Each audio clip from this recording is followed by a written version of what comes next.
From developing resiliency, we go straight to, now that we are more resilient than before, how do we handle crisis that comes in terms of operations and finance?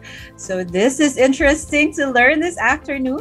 To talk about crisis management, finance, and operations, we have a speaker that has spent years working in the financial services industry, building teams and working individuals and SMEs to support their different financial needs.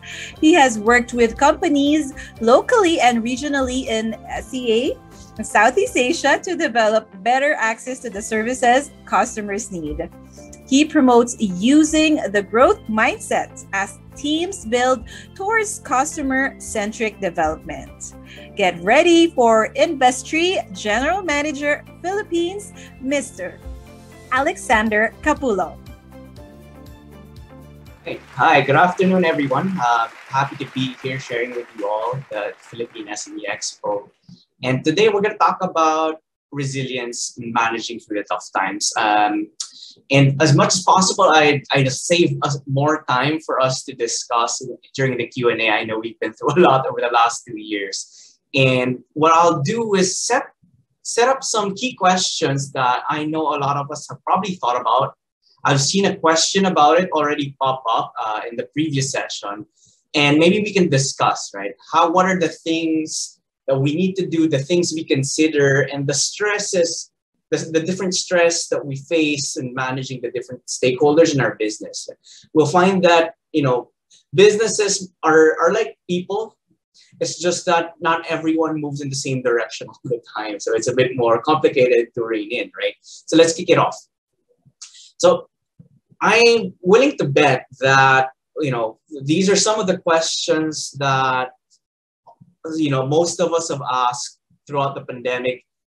Some of us may have been asking this to ourselves before the pandemic hit. Those of us that have been through different crises, or those of us that have just been there before in tough situations. Some of us, these are the first times we're asking it after the pandemic hit, right? Nowadays we ask ourselves, is my business shock-proof, right? There's probably a lot of anxiety amongst business owners these days. For those of us that were lucky enough to have survived the last 2 years, there's a thought in the back of your head probably asking, like, what do I do the next time something happens? Am I better prepared? Will I be worse off? Can I even foresee what's going to happen? And there's news around the world. 2022 has just started and things are already moving quite fast as well. So the question we asked, right, how well can the business handle sudden changes? I know our previous guest speakers have been talking about on the personal level. What about on the business level, right?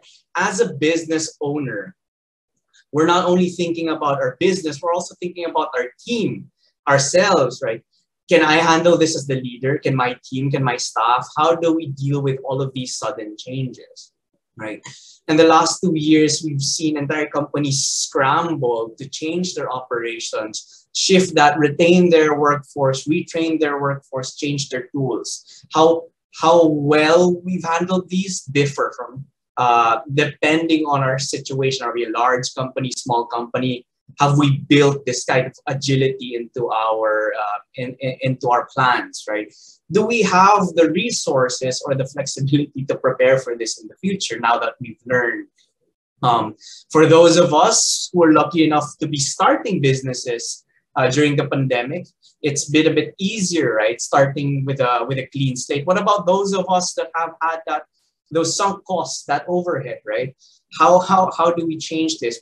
What resources can we free up, considering that revenues might not have been what they were? Maybe some costs to us have been higher. All of the things that we've had to spend on, from masks to healthcare to transportation, probably internet allowances, are probably locked in with these office rent, right? These are the questions that we ask ourselves. What do we need to do now? Right? How do we identify the different factors at play? Because there seems to be just so many of them. At one point, it can start to get overwhelming, right? How do I know if this is going to have an impact? I've been in situations before, and as I know, fellow business owners here or executives have been, like, at one point you sit there thinking in your office and like you begin to overthink as you try to model out every possible scenario that your business could take. How do you deal with that? What do we need to do at every given time? So we need to think about identifying these, controlling what we can control, how many things are similar, how many things are different, trying to manage the probability of different things. What compromises do we make? This is the toughest part, right? As in an ideal world, we'd be able to just say, oh, we can just adjust, we'll do this, we'll do that. These are the things that we need to do. And I don't want, I'm sure we've seen a lot of resources online, you've seen probably other talks. And I wanted to highlight this today, right? Oftentimes it's easy to talk about the solutions. What do we need to do? But the harder part is asking the price of these solutions, right? The price to do these, what do we need to compromise? There are trade-offs that we have to make, whether it's very direct with the financials of our company, some more indirect about the way we operate, or sometimes, there are trade-offs with our culture even. Like, do we have to change the way we work together entirely, not even from an operational level? Do we change the way we work together as colleagues? Do we change the way we view employer-employee relationships? These kinds of things. And each solution will have a trade-off and an impact. And it can be pretty hard to model these things. And for this reason, I wanted to make this session a bit more interactive. Let's take questions earlier on later, and let's see where we can go as a group. So the first thing when thinking about these questions, right, is the discussion of the margin of safety, right? Does our business model have flexibility? Right? Flexibility in terms of our client base, our operations, and especially our finances, right? When thinking about flexibility, one of the lessons I've learned over the years is that the manufacturing model with the factories, right? Folks in the manufacturing industry are very familiar with this. Making sure that you've got just enough excess capacity to make adjustments in case a machine breaks down and the like. And these learnings over the years, I've also seen that it can apply to business management in general, right? Building in that flexibility in a scenario where things are going well for us, we might be pushing growth, driving different business development projects all at once, and it can take up the full capacity of not only our workforce, but even perhaps our finances, right? Our cash flow. We're just spending enough to invest in the growth of our business because times are well. But do we have enough? Do we have enough resources, or have we thought about what it's going to take for us to pivot? Right? Do we have transferable skills? Can we repurpose our offices, our machines? Can our team roles change quickly? Right? These all depend on the type of developments we've made, the machines we probably invested in, that's my third point, or even the team that we've invested in, right? We find that it's always easier to pivot if we've built that in to our operation, and that's what we do. Even now with Investree, what we're trying to do as much as possible, since it is fast growing, we think about the what ifs, right? We try to avoid now building for highly specialized, highly rigid business models or even team roles.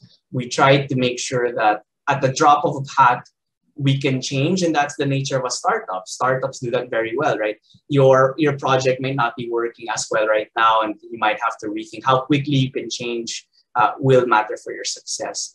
And perhaps there are other ways to think about this in your business. I've actually heard stories where, breweries have stopped making have instead of brewing alcohol, drinking alcohol, have made isopropyl alcohol sanitizers instead, repurposing very quickly and driving a new set of clientele and shifting without sacrificing their longer term relationships, right? Others I've heard have just changed their business model entirely, and I've seen that their business is much better for it. They may no longer be the business they were last year, but they are much stronger. Another thing is savings, right? All of these retooling, retraining, they cost money. And one thing to note, personal finance, right? They always say you should always have at least 30% or 3 months salary in case something happens. And pretty much the same thoughts come into play with your business. You want to make sure you're not spending all of your budget on developments that could go wrong. You try to be as efficient as possible with choosing which options you're going to take when you're choosing services, right? Like some of us, as long as the budget is there, we tend to maximize it and spend it. But we need to think about saving just a bit of that margin, right? Choosing the most cost-effective one and putting that aside as much as we can, right? Maybe the chosen option we have doesn't play out. And what if we need to cancel that? What if there are penalties? What if we have to redraft already? And investments as well. This one is not to say invest for, in terms of investing money of your business so that you can earn from the stock market, bonds, or whatever, like large corporations do for their treasury. When I mean investments, it's also talking about about your people and also your business model. If your business is in manufacturing, right? I know there are choices that we make. Often we revert back to the cheapest option. And often the cheapest options are the most rigid. They're built for one purpose alone, and it'd be difficult to ask it to do anything else. So that comes into play nowadays when you think about, if I take this and things don't go the way it should, right? Can this machine, can our technology be repurposed quickly? Can our team learn very quickly? And that's what we need to invest in these days. It's easy to just keep adding one after the other as we scale. But it adds to it, adding to our margin of safety when we build that flexibility. Next, on tough calls, like all of the things that we've just discussed, trying to build the margin of safety for your business, whether it be with your people, your customers, or the business itself, there's always going to be a tough call at stake, right? There's a trade-off. The key examples that we've faced in the last 2 years with the team, right? How many people can we retain? Like, biggest question of all. Once revenues drop, can we afford to retain everybody? Can we maintain their salaries? Do we have to retrench? Does the business survive? Do we choose survival of the business or keeping the entire team, right? In terms of the team as well, right? On offices and work protocols, do we make that call to send everybody work from home? As business owners, we're thinking, are we going to be as efficient? Can we get things done? Or do we send everybody back to the office and just spend more money on safety protocols, double the office space so that more people can fit and have more space for each other?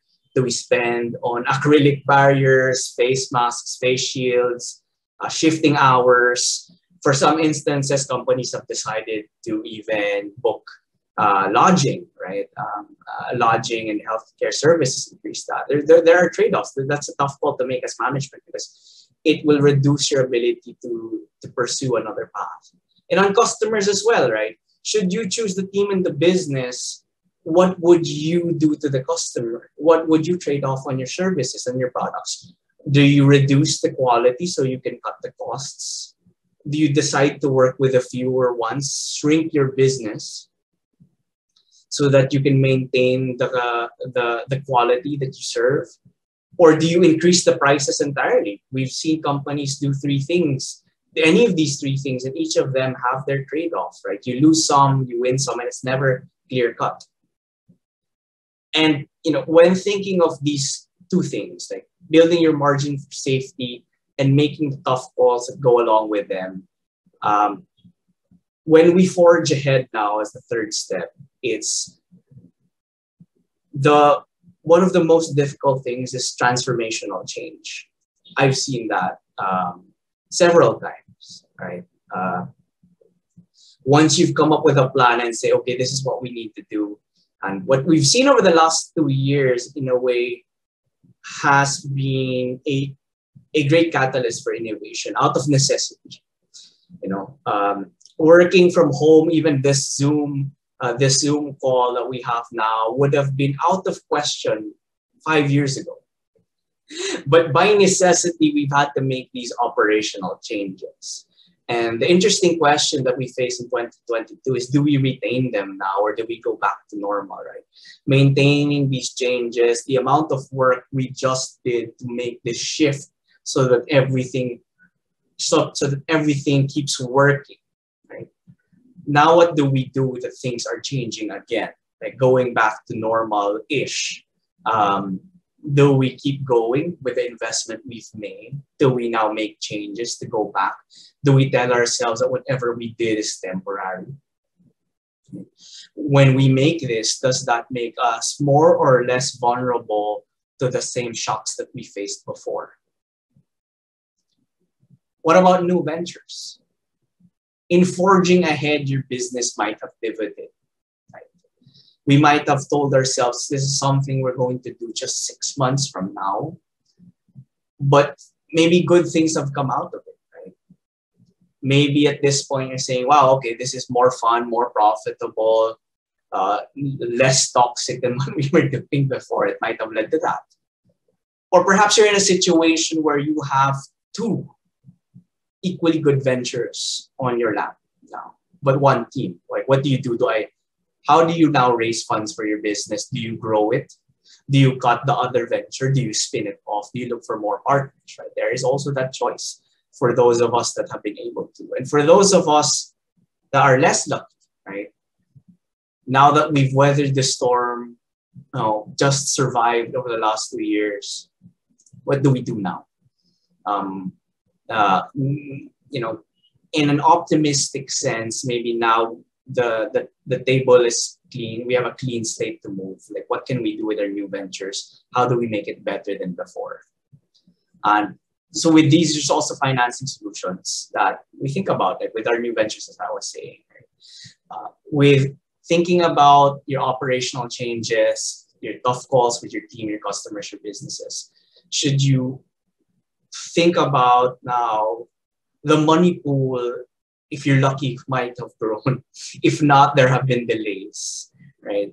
And with all of these, that's where financing solutions come into play with you. Like, what do you need to do to free up the capital? If you decided to retain the team, or now that you've maybe let go of your office space entirely, then you've got a war chest to make these moves. But for others, and those with very good problems, how do you fund a new venture? Do you raise capital, raise a partner? Financing solutions could be there for you. There were moratoriums last year, but now that we're coming out of it, how do we now execute on our plans? How do we think about our future developments? And that's where the financing solutions come into play. It's never really something that we like to talk about in terms of business, but at this point, this is something to consider. When we're moving ahead, what's the cheapest way to do this? How do we do both? Do I work with the same solution?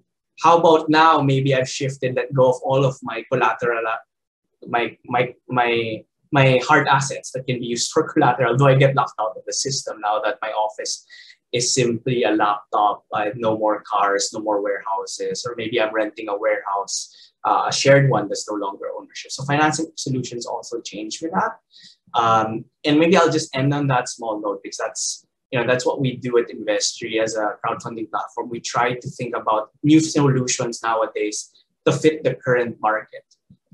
Leaner, less hard assets for companies that that are changing their setup. Right now, we're focusing on the B2B sector and SMEs. And in the future, we could go into different things. Maybe that's another conversation for us. But, for now, maybe opening up the questions. And thank you.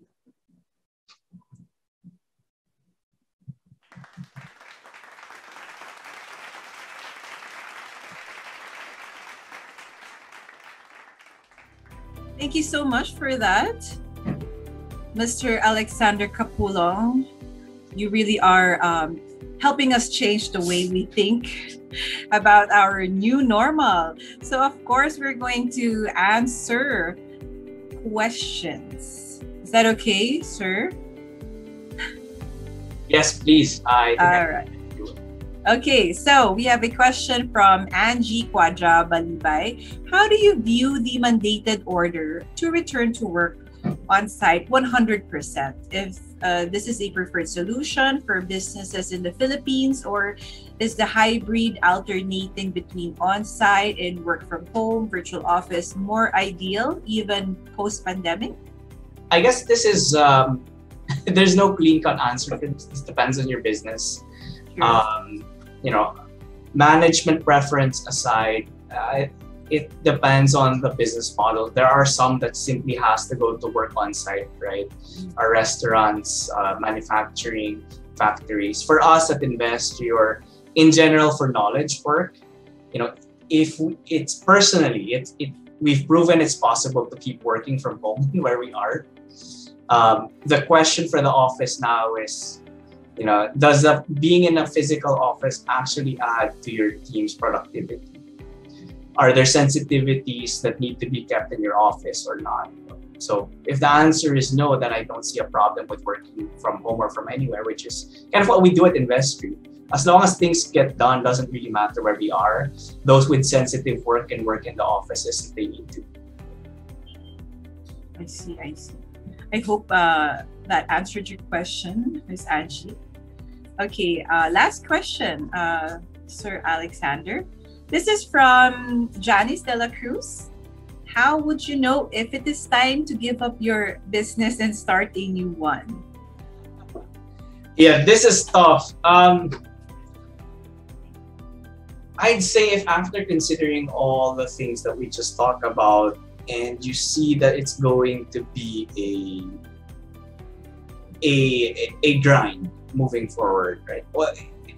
Well, from an objective perspective, right? I mean, sometimes keeping your business is an emotional decision. If it's a passion project of yours, I know businessmen out there who are keeping it going despite marginal profitability, just because they're really passionate about that. But from an objective perspective, if you see that there is no path to profitability, and maybe you're not happy with, if you've modeled it out and you're not happy with the size or the scale of it, or you're not even happy with what you're providing anymore, then maybe it's time to change. Right. Thank you for that, sir. And of course, we all know that change is the only constant thing in this world, right? Okay, so for the last question we have from Arnold Padilla. How do you cope with pressure and setbacks? Yeah, this is I guess having a good team around you is definitely one. There's always going to be pressure. Not everything goes according to plan, but as Abby mentioned a while ago, I'm a proponent of the growth mindset. It's for us, we try to understand why something happened, what that setback was, and see if there's anything we can salvage out of it and learn. For us, the worst setbacks are those that we don't learn anything from, because even our failures help direct what we should do next. And that helps make it easier to think about failing. Right. And very, very last question from me. This is from me. So, Mr. Alexander, how important is the growth mindset for an entrepreneur? I'd say that it's very important. I don't want to sound like this is the only mindset that entrepreneurs should have. Yeah. I'd say it's quite important because it allows you to be very flexible. I think that's a theme of my talk a while ago. It allows you to see more than just what's ahead of you, because you're thinking about the what ifs, the what could happen, and you're more collaborative, right? There's no hard no's. There are no definite yeses, which is what we have in reality. Right. I see. Well, thank you so much for all those answers and for your time, Mr. Alexander Capulong. Thank you so much. We appreciate you. All right. Thank you so much. Once again, guys, please do visit the Investree booth today and learn more about them while you visit.